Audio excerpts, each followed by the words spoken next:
Hoy como era la mañana, 8:34 de la mañana, y ya están con nosotros nuestros analistas de día lunes con Santa María. ¿Qué tal? Aquí estamos con Cristóbal Uneu, ¿cierto? De Data and Holster, director de Data Science and Holster, y Claudio Alvarado, director ejecutivo del Instituto de Estudios de la Sociedad IES Chile. ¿Cómo están? Muy buenos días. Buenos días.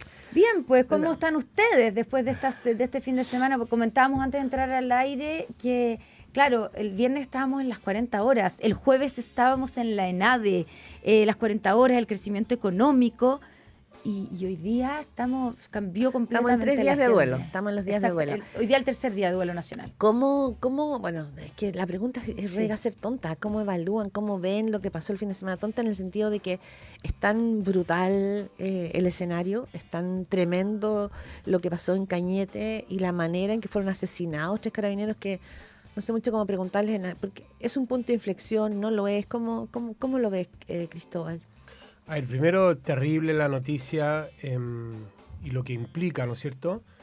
Hay cosas que todavía me quedan la duda sobre cómo fue lo que pasó, ¿no es cierto? Si hubo disparo al auto o no. Es que no está claro. No está claro. Y lo pregunto porque no por la morbosidad, sino simplemente saber cómo se evitan estas cosas hacia el futuro, porque no va a ser el último auto que va a pasar por ahí, no va a ser la última patrullada en la noche. Entonces, ¿cómo? Ahora las patrullas, una de las medidas que se tomaron es que las patrullas para ir a fiscalizar medidas cautelares, que era lo que iba esta patrulla, ahora van a ir acompañados de una patrulla de la Fuerza Armada, en este caso a la Armada, que es la que está a cargo de la zona, de la seguridad de la zona. Y claro, sí, pero sí se sabe que hubo disparos y que ellos murieron por disparos. ¿Pero dentro o fuera? No, fuera de la patrulla. La pregunta es por qué se bajaron. Exactamente. Entonces, ese es como una pregunta como más de fondo, el procedimiento carabinero ante esta escalada de violencia. Ahora, lo que decía la ministra es que lo decía ella, lo doloroso, lo insistido la ministra Camila Toá, es que era una zona que venía a la baja.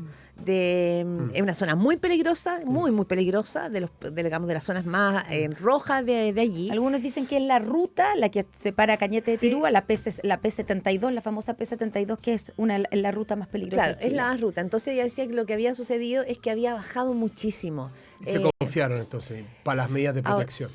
Ahora, que la pregunta es que parece ser que, bueno, hay una discusión respecto de si el auto blindado era bueno o malo, pero lo que es claro es que no entraron balas adentro. Entonces el tema es que ellos se bajaron. Ese es un punto. Claro, Claudio Alvarado. Este es un punto de inflexión. Debería serlo, ¿cierto? Porque efectivamente, como todo el mundo ha dicho, no se puede sino constatar de que esto es una tragedia muy conmovedora. Pero intentando mantener la cabeza fría con lo difícil que es ante tragedias de este tipo, a mí me parece que lo que hemos visto en el fin de semana permite distinguir al menos 3 líneas de análisis posible. Por un lado está la situación misma que está ocurriendo en la macrozona sur y cómo, dice Cristóbal, ¿cierto?, cómo evitar que cosas así vuelvan a suceder, qué se hace en la investigación, todo lo que rodea el hecho mismo y sus antecedentes del punto de vista estrictamente delictual. Esa es una línea. Una segunda línea que me parece que está inevitablemente asociada al análisis político de la situación es que este hecho ha vuelto a poner sobre la mesa la poca credibilidad que tienen algunos miembros del oficialismo en materia de seguridad, porque es inevitable, ¿cierto? Si se entrevista a Carol Cariola, si se entrevista a en fin, casi cualquier parlamentario en su minuto del Frente Amplio, aparece el perro matapaco, aparece cosas muy duras que se dijeron, y es verdad que han habido cambios de posición que son positivos, pero también es verdad que son muy pocos los casos en los cuales esos cambios se explicaron de modo persuasivo, y entonces mucha gente lo ve como oportunismo, como no queda otra, pero a mí me parece que el oficialismo tiene que tomar conciencia de que está conduciendo una situación respecto a la cual tiene poca credibilidad. Y cierro con esto, la última línea de análisis, que también está asociada a la anterior, y que tiene que ver en parte con la continuidad del general Yáñez, pero creo que no se agota ahí, es cómo la política y en particular el gobierno, que tiene poca credibilidad, le da respaldo efectivo a las Fuerzas Armadas y de orden en un contexto en el que lo requieren. ¿No se lo ha dado? ¿No se lo dio el general Yáñez, el propio presidente, y para qué decir la ministra Camila Toá? Es un primer paso. Oye, viajando a la zona con gran parte de su gabinete, con todos los poderes del Estado. Es un primer paso. Pero yo creo que, y aquí escuché una parte de la entrevista de Macaya y otros senadores de derecha que han dicho eso, yo creo que hay un punto en el sentido de que está bien las palabras, está bien haber respaldado a Yáñez, ¿no es cierto? Pero ¿qué viene ahora? ¿No es cierto? Y yo creo que hay demasiado énfasis, yo lo he dicho antes, en las leyes en el Congreso pero hay problemas de gestión, hay problemas de inteligencia, y esos son los pasos más decididos que se demoran más en ver. Lo dramático es que esta es una zona que está en estado de emergencia. Así es. Esta es una zona que tiene militares. O sea, aquí no podemos decir, llevemos los militares. Hay militares, ahí están, claro. Y llevan mucho rato los militares ahí, y efectivamente bajaron los delitos. Yo creo que estamos mirando poco las palabras que dicen aquí hay algo complejo porque hay un modus operandi que no conocemos.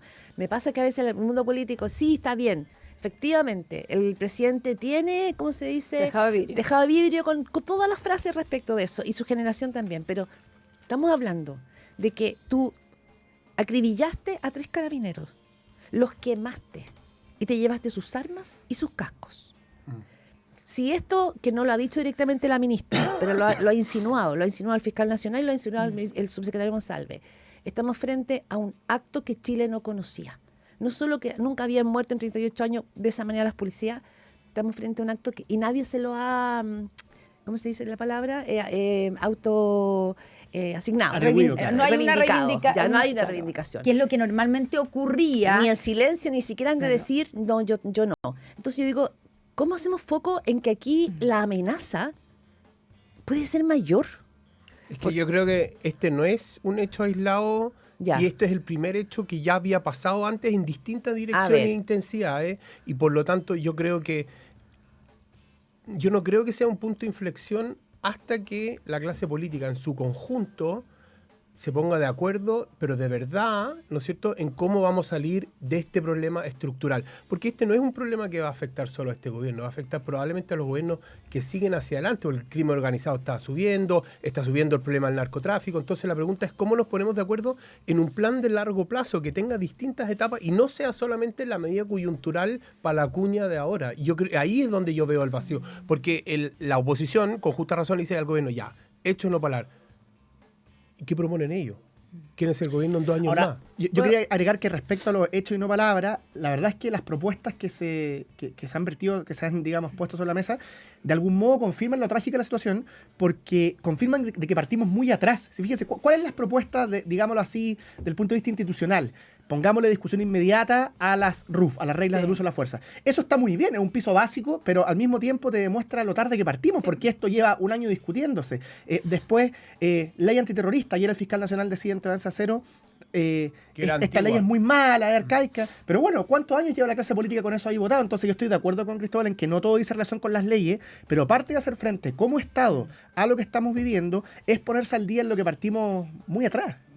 Y en ese sentido, ¿no hay también, digamos, poniendo sobre la mesa todo lo que hemos dicho, todo lo que ha dicho la Claudia, lo que han dicho ustedes sobre el gran desafío, porque todavía no tenemos claridad de quiénes son, pero es evidente que hay un modus operandi distinto, más complejo, más grave, que puede ser que sea un grupo internacional que esté operando en la zona, puede ser que los grupos que normalmente operaban en la zona, en lo que nosotros se llamaba violencia rural, hayan adoptado medidas o fórmulas, ¿cierto?, de grupos internacionales. No sabemos, pero es evidente que estamos ante un escenario un poco más distinto, un poco más grave. Y ante eso uno ve una clase política de alguna manera sacando como ventajas. Y quiero preguntarte, Claudio, lo escuchamos recién del senador Javier Macaya, presidente de la UDI, que lo único que ha dicho varias cosas, pero central en cuando se le pregunta cosas concretas, amnistía para los carabineros que están condenados o procesados, ¿cierto?, formalizados por casos de violación a los derechos humanos durante el estallido. ¿Qué tiene que ver una cosa con otra para entenderlo? Porque yo realmente no lo puedo entender. Entonces aparece como un oportunismo político. Sí, a mí me parece que hay que discutir si el mecanismo más idóneo es una discusión legislativa respecto a la amnistía o indultos presidenciales de parte del presidente Boric, pero yo coincido en que están directamente relacionados. ¿Por qué? Porque en este caso lo que vuelve a aparecer sobre la mesa y va a volver a aparecer cuando ocurran casos similares es la sensación, yo diría justificada en general, del mundo de las Fuerzas Armadas y de Orden de la falta de respaldo político efectivo respecto a sus acciones. Fíjense que si ustedes ven el director general Yáñez dice que se ha sentido súper respaldado. Es que no puede decir otra cosa, y yo creo que habla muy bien institucionalmente que lo diga. Pero si ustedes ven la prensa en los últimos días, han aparecido casos que se suman a otros que ya conocíamos, de personas que por disparar en circunstancias de patrullaje en contextos difíciles han terminado siendo formalizadas. Yo no digo que esto haya ocurrido, pero ante la pregunta de ¿por qué? Pero esto es un caso totalmente distinto. Aquí ni siquiera, al parecer lo que sabemos, ni siquiera alcanzaron a disparar. O sea, Claro. o hay alguna relación entre lo que le pasó a estos 3 carabineros con los carabineros que están procesados o condenados por el estallido social. O sea, no, ¿cierto? pero vamos a un ejemplo concreto, el general Yáñez. El general Yáñez, Sí. ¿por qué se le iba a formalizar? Por una supuesta omisión en la responsabilidad de mando para evitar violaciones sistemáticas de los derechos humanos. Sí. Si es que no es sistemática, no Durante hay, el no hay- estallido, no hay sí. omisión. Entonces, estas cosas están relacionadas. Y yo creo que quería agregar algo, que esto es una tremenda oportunidad para el presidente Boric. Porque el presidente Boric podría salir jugando con esto. El presidente Boric podría encarnar la unidad nacional que proclama y levantar entre las agendas que hay que levantar una agenda de este tipo. ¿Cómo hacemos para que los carabineros sientan respaldo efectivo también mirando hacia atrás? Yo creo que eso no está totalmente cerrado si es que él quiere hacerlo. Cristóbal Núñez, ¿tú estás de acuerdo con que ese Yo tema es creo- angular en esta conversación? Yo creo que es una línea delgada que si la cruzamos no sé si vamos a poder volver porque ¿Qué línea? la amnistía. Entonces, ¿dónde está la justicia? ¿Dónde está el debido proceso? ¿Dónde está la investigación? Si Claudio tiene razón que todos estos carabineros, ¿no es cierto?, fueron injustamente... No digo que todo. Ojo. No, pero en su mayoría, ¿no es cierto?, a un grupo pequeño están acusados de algo que es falso, ¿no es cierto? Entonces, si la justicia funciona y creemos en ella, van a ser absueltos. Quizás el proceso es injusto y es demasiado largo, pero si aquí hacemos una amnistía, el día de mañana puede pasar lo mismo para el Oye, otro lado. No corresponde que yo, porque nosotros somos las que preguntamos, ¿no? Pero voy a decir algo, porque nosotros aquí en Radio Pauta hemos hecho un ciclo sobre crimen organizado. Yo he hablado con varias personas que saben de esto. ¿Saben qué me pasa cuando escucho esto? Después de todas estas conversaciones con personas internacionales, que no estamos, o sea, si no ponemos luz sobre el crimen organizado, si no sabemos de lo que estamos hablando, si no tenemos ninguna dimensión respecto del porte de nuestro enemigo, todos los carabineros, todas las policías, todos los ciudadanos corremos riesgo en este país. Entonces yo digo, aquí lo que se requiere es que vayamos, que todo el mundo se mueva hacia las preguntas y no hacia el podio de las recriminaciones, porque el crimen hacia el pasado, ese es el punto. no sé si al pasado, pero a que tú, a que yo, entonces, no, la amenaza del crimen organizado, me lo decía un argentino que estudia en Harvard, que escribió un libro, El negocio del crimen organizado, que explica cómo finalmente hoy, después de que América Latina fue una de las regiones más prósperas en los últimos 30 años, la violencia se ha tomado en la región. Y cómo se ha sido transnacional. Entonces, él dice, Chile como que no tiene ninguna perspectiva de este no es un A lo que riesgo. se está enfrentando. Este no es una amenaza. hoy va a llegar el crimen. Lo Sí, mismo ya con la llegó. corrupción. Cuando empezó a aumentar, nos hacíamos los locos, no, estos son casos aislados y de repente está sentada y no sabemos qué hacer con ella. Entonces yo creo que esto yo creo que esto es algo más de la cultura, el negacionismo nosotros que nos creíamos los ingleses de América Latina. O sea, cuando el subsecretario dice que acá hay un modus operandi, esa frase la subrayo, digo, ¿qué quiere decir con esto? Pero es evidente que estamos enfrentando una situación absolutamente compleja que tiene componentes inéditos, componentes que no, porque Sí. ya digamos que ha morido gente calcinada en el sur, pero el Carabineros tipo de nunca. cosas, no tres juntos, no el día Claro. carabinero, efectivamente es aún más trágico, si cabe decirlo así. Pero como justamente enfrentamos ese tipo de situación, yo sí quisiera defender, digamos, que uno de los componentes de los que partimos muy atrás y que hay que ponerse al día para hacer frente a esto es el respaldo efectivo de las policías. Estaba buscando el nombre porque no me acordaba. Piensa en el caso del concripto Carlos Robleo, que apareció en los medios, que apareció hablando a su madre. Fue con 18 años condenado a pena de cárcel. Es uno de tantos concriptos a los cuales el Estado colocó en una situación imposible en el contexto del estallido.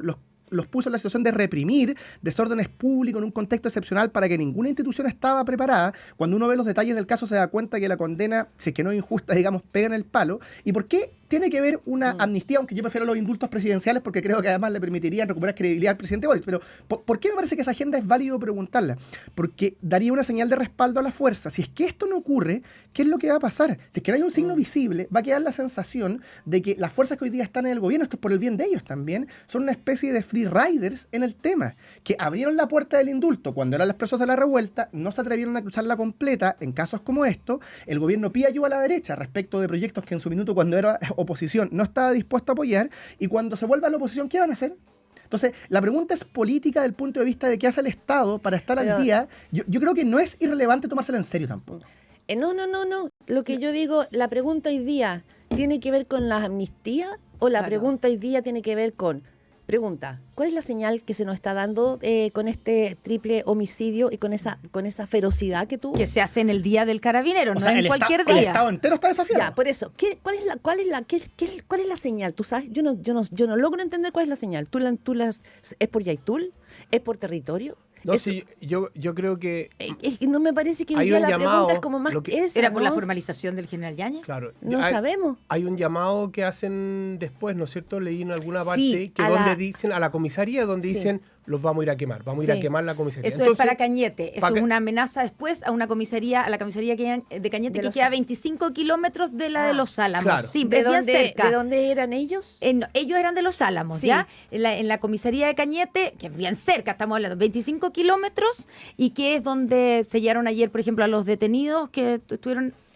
A esa es la comisaría donde le llega la amenaza, que les dicen con unas palabras muy soez, digamos, ya nos echamos tres pacos, sí. eso es lo que les dicen, ahora vamos por ustedes y los vamos a... Es una amenaza claro, de muerte. entonces yo creo que el foco debería estar apuntado cómo evitamos, qué hacemos para ponernos de acuerdo. Inteligencia. Eso no quita La ley de de lo que inteligencia dice, todavía lo que dice sigue en el Claudio. Congreso. Discutamos los casos pero yo creo que hay que confiar también en la justicia. Entonces yo creo que ahí hay... Y ahora hay- cuando la formalización del general Yáñez se yo lo encuentro, aplaza, yo lo tú encuentro, encuentras que yo es delicado. yo encuentro que es delicado. ¿Que Porque- la independencia del Ministerio Público? Claro, yo lo encuentro delicado, yo encuentro hay argumentos para lado y lado Sí. y es una decisión súper Delicada, Claudio. Sí, quiero decir dos cosas. Sobre eso último, a mí me parece que está muy bien el respaldo al general Yáñez, pero yo estoy de acuerdo en que esto habría sido deseable que se realizara de otro modo, pero eso nos remonta a lo errado que era el criterio Tobá, digamos. Yo creo que el criterio Tobá era un error porque le trasladaba una responsabilidad que no le corresponde a la Fiscalía respecto de cuándo debe continuar o no el general Yáñez. Y sobre lo que dice Claudia respecto hacia el futuro, cómo enfrentamos esto, cómo No, tomamos... al presente. O sea, claro, pero cómo tomamos conciencia de cara hacia el futuro y cómo enfrentamos Sí. la situación adecuadamente. Yo creo que hay un tema que se está discutiendo mucho y donde yo sí pondría la pelota al piso y sería un grado más distante, es en la petición que está aflorando por parlamentarios de todos los sectores respecto al estado de sitio. Porque hay personas que dicen, mire, tenemos estado de emergencia, como se ha dicho en este panel, no nos sirve, parece que no es suficiente, vamos al estado de sitio. Y la verdad es que yo tengo la impresión de que esa sería una decisión, en principio, muy acelerada, muy arriesgada, porque lo que se requiere para enfrentar esto de cara al futuro es, como se ha dicho acá, fortalecer las capacidades de las policías, buena inteligencia, una ley antiterrorista que permita Pero enfrentar se los desechó casos. el estado de sitio. O sea, lo desechó el gobierno, pero esperemos Sí. una semana más que es lo que vuelve a ocurrir. digamos. Claro, no, porque si hay nuevos atentados, ni Dios quiera, evidentemente que cambia la O sin, conversación. o sin dar la sensación de que no se avanza en soluciones concretas. Vean ustedes Cadema ayer, era impresionante, 3/4 más o Sí. menos a favor de estado de Sí. sitio. Ya, y yo esa agenda la pero primera eso con es distancia. en el minuto de también, justamente la encuesta se hace en el fin de semana donde ocurre esto. O sea, es Claro, evidente que los números iban a salir así. Pero es ¿no? revelador una sensación ambiente que si la clase política no da señales adecuadas, esto va a seguir creciendo. Ya, pero las señales Es adecuadas que yo también creo tienen que- que ser, o sea, de nuevo la cabeza fría para no tomar. Efectivamente. ¿Por qué? Porque la pregunta es si el estado de sitio sirve de algo para lo que hay que hacer aquí. Yo tengo serias- Porque la gente, obvio que la Yo gente tengo va a seri- decir estado de sitio y declaremos, o sea, obvio, la gente estoy tiene la sensación seguro- que todo eso nos da más seguridad, pero la clase política y las autoridades están llamadas no a hacer solamente a tomar medidas que suenen así como bien y que respondan al clamor Pero ojo, popular, yo- sino que sean efectivas. Yo esto lo digo desde la perspectiva de alguien que tiene serias dudas de que corresponde al Ah, estado ya. de sitio. Ok. A mí en principio no me hace sentido para las circunstancias actuales, creo que habría que justificarlo bien, pero también creo que si el mundo político, partiendo por el Ejecutivo, no explica muy bien por qué el estado de sitio no es la solución, se va a instalar de facto. Y eso nadie lo ha dicho claramente, digamos. Yo creo que Lo ahí... explicó la ministra Sí, Toá, pues. dijo que había sido en conversación con las Fuerzas Armadas, de que no era... Ellos efecti- dijeron que no, la Fuerza y Armada dijo no lo que recomendaba. no sería efectivo. Él lo explicó ayer en Mesa Central, lo explicó esta mañana también aquí en Radio Pauta, pero sí. Ojo, Cristóbal yo León. creo que si hoy día hacemos una encuesta y le preguntamos, ¿usted quiere restaurar la pena de muerte? Yo creo que También te dicen nos que sí, po. sorprendemos con Así los es. números. Entonces yo creo que A eso estamos enfrentados. el problema del presidente es que él tiene que mostrar liderazgo y mostrar que hay una hoja ruta y que todo el mundo lo está siguiendo. Y eso no lo estamos viendo hoy día. Entonces esta pelea entre la oposición O sea, y el gobierno, que la fiscalía dice una Es cosa... porque el presidente no ha estado No, con el liderazgo este- que se requiere. Este es un tema donde se necesita que el jefe diga para dónde vamos y todos nos ponemos detrás. Y no lo ha hecho. Yo no lo veo todavía. Yo estoy de acuerdo con Cristóbal, yo hubiera esperado una cadena nacional, hubiera esperado algo más intenso. ¿Saben Sí, por qué? se decía porque no tiene credibilidad en el tema, volvemos, y eso es malo para Chile. No basta con el viaje del sábado, no, dicen no. ustedes. No, es verdad que la cadena nacional se pedía mucho el fin de semana. Por el tiempo, muchachos, Cristóbal Oboneus, director de Data Science and Holster, Claudia Alvarado, director ejecutivo del IES, Instituto de Estudios de la Sociedad, muchísimas gracias. Fue es un lunes desafiante. En la lectura de esto que ha pasado, muy intenso. Muchas gracias de verdad, como Gracias a siempre. ustedes. Buena semana.